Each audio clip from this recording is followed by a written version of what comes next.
नहमदुहु व नुसल्ली अला रसूलिहिल करीम अम्मा बाद फ़अऊज़ु बिल्लाहि मिनश शैतानिर रजीम बिस्मिल्लाहिर्रहमानिर्रहीम। आज हम जो बात करने जा रहे हैं वो है मपीला मुस्लिम्स के ऊपर। कुछ चीज़ें मैंने निकाली हैं, आप लोगों को बताता हूँ, सुनाता हूँ। मपीला मुस्लिम जो है वो केरला में, ये बात अब साइंटिफिक तरीके से भी साबित हो गई है कि मुस्लिम्स जो हैं वो अफ़गानिस्तान के रास्ते भारत में नहीं आए थे, बल्कि वो केरला के रास्ते से आए थे। आप विकिपीडिया पे, गूगल पे ये सर्च करेंगे इंडिया में सबसे पुरानी मस्जिद, तो वो अफ़गानिस्तान में नहीं बल्कि केरला में है। तो वो उन मुस्लिम्स को कहा जाता था मपीला मुस्लिम्स। गांधी जी के असहयोग आंदोलन में मपीला मुस्लिम्स ने बहुत ज़बरदस्त पैमाने पर हिस्सेदारी की और उस हिस्सेदारी की सज़ा अंग्रेज़ों ने मपीला मुस्लिम्स को इस कदर कुचल कर उनको दी, इस कदर कुचला गया, आप अंदाज़ा नहीं लगा सकते। जो जानकारी आज मैं आप लोगों के सामने रखने जा रहा हूँ, जब मेरे सामने ये जानकारी आई तो मैं खुद हैरत में पड़ गया। आपने जलियांवाला बाग सुना होगा, जिसमें जनरल डायर ने निहत्थे औरत, मर्द, बच्चों पर गोलियां बरसाई और सारा हिंदुस्तान उनका शोक मनाता है, दुख व्यक्त करता है, गुस्सा व्यक्त करता है, गुस्से का इजहार करता है।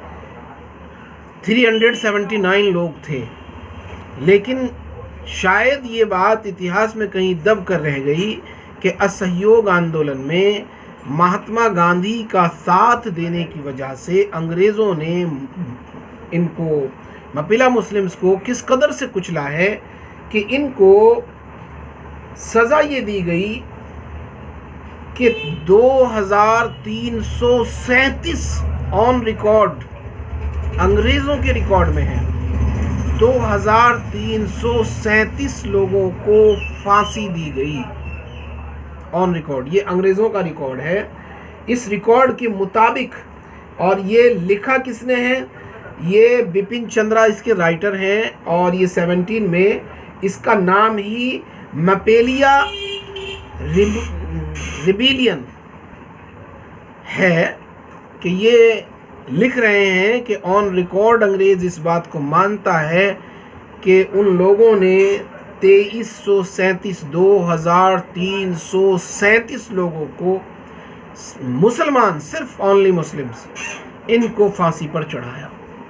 अब आगे सुनिए। थिरूर से बिल्लारी एक ट्रेन, उसकी एक बोगी और एक ऐसा एक वैगन है जिसमें कोई खिड़की नहीं है, कोई बाहर से हवा आने का रास्ता नहीं है। ऐसी वैगन में 127 मुस्लिम्स को भरकर एक जगह से दूसरी जगह भेजा जा रहा है। जुल्म की इंतहा देखिए। उससे पहले कोयम्बटूर स्टेशन पर जब ये वैगन पहुंचता है और इसको खोला जाता है तो इसमें से 70 मुसलमान दम तोड़ चुके होते हैं। पोस्टमार्टम रिपोर्ट बताती है दम घुटने की वजह से ये 70 मुसलमान अल्लाह को प्यारे हो गए। मैं ये अर्ज़ कर रहा हूँ, आज़ादी में मुसलमान कहाँ थे? मैं ये अपनी कौम के नौजवानों को बताना चाह रहा हूँ, आज़ादी में मुसलमान कहाँ थे, आज़ादी में मुसलमान क्या कर रहे थे। आपने एक बहुत मशहूर नाम सुना होगा, अशफाक़ उल्लाह खान। अशफाक़ उल्लाह खान काकोरी में ये राम प्रसाद बिस्मिल के साथ में और चंद्रशेखर आज़ाद के साथ में थे, और जब इनको पकड़ लिया गया, इनको सज़ा हुई काले पानी की, और वहीं पर ले जाकर इनको सूली पर लटकाया गया। तो काला पानी जिस दिन जाना था उससे एक दिन पहले इनके घर के लोग इनसे मुलाकात के लिए आए और वो इनसे मिलकर बेतहाशा रोने लगे आंसू बह रहे थे, तो इन्होंने अपने घर वालों से कहा, आंसू मत बहाओ, आप बिल्कुल मत रो। क्या तुम्हें इस बात से खुशी नहीं होगी कि जब स्वतंत्रता दिवस के मौके पर हर साल जब स्वतंत्रता सेनानियों का नाम लिया जाएगा तो उसी सांस में आपके बेटे का भी नाम लिया जाएगा। और ये कहकर ये वहाँ से रवाना हुए और काला पानी की सज़ा इनको हुई। और जब इनको फांसी पर लटकाना था तो इनसे इनकी आखिरी ख्वाहिश पूछी गई, आखिरी विश, लास्ट विश पूछी गई। तो इन्होंने क्या कहा सुनिए। इनके दोस्त थे पंडित जी, उनसे इन्होंने कहा, कुछ आरजू नहीं है बस आरजू ये है, कुछ आरजू नहीं है बस आरजू ये है, रख दो कोई ज़रा सी खाके वतन कफन में। कुछ आरजू नहीं है, कोई ख्वाहिश नहीं है, बस इतनी सी ख्वाहिश है, मेरे कफन में मेरे वतन की खाक रख दी जाए। तो अंग्रेज़ ने पूछा, इसका क्या मतलब है, यानी ये आप क्या इससे क्या कहना चाहते हैं? तो उन्होंने कहा, मैंने अपनी माँ को चिट्ठी लिखी थी और उन्होंने मेरे शहर की मिट्टी थोड़ी सी मेरे पास भेजी है। जब मैं मर जाऊं और तुम मुझे कफनाओ, मुझे कब्र में उतारो, तो मेरे कफन में मेरे वतन की खाक, मेरे शहर की मिट्टी जो थोड़ी सी आई है वो मेरे कफन में रख देना और इस तरह से मुझे दफन कर देना। एक और बात बताता हूँ मैं आपको, हालांकि वीडियो लंबा हो रहा है लेकिन ज़रा सी बात बताता हूँ। मुसलमान जंग आज़ादी में कहाँ खड़ा था, मुसलमान जंग आज़ादी में क्या कर रहा था, बहुत ढूंढ कर ये चीज़ें आप लोगों के लिए निकाल रहा हूँ।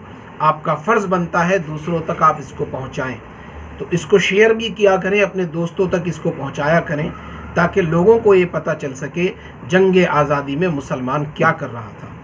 अब आप देखिए, किस्सा खानी बाज़ार, किस्सा खानी बाज़ार गूगल पे सर्च कीजिएगा, मेरी वीडियो ख़त्म होने के बाद ज़रूर सर्च कीजिएगा। किस्सा खानी बाज़ार 1932 में गांधी जी को नमक आंदोलन के चलते गिरफ्तार किया गया। तो हज़ारों की तादाद में, एक नहीं, दो नहीं, 10 नहीं, 20 नहीं, 100 नहीं, 200 नहीं, सैकड़ों, हज़ारों की तादाद में पठान निकल आए।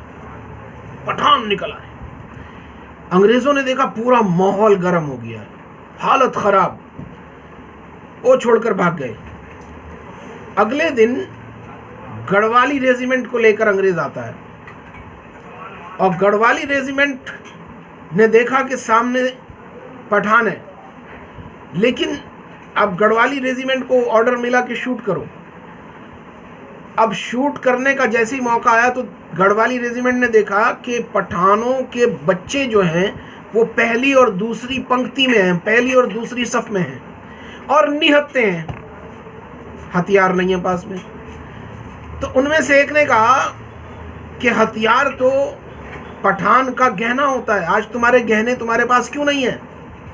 तो उन बच्चों का जो लीडर था, जिसका नाम खान अब्दुल गफ्फार खान था, उसने जवाब दिया कि हमने अपने जेवर गांधी के कहने पर उतार दिए हैं, और सिर्फ जेवर नहीं उतारे हैं, गांधी को ये वादा किया, ये वचन दिया है कि हम हाथ भी नहीं उठाएंगे। तबारकल्लज़ी नज़्ज़लल फ़ुरक़ान अला अब्दिही लियकून लिल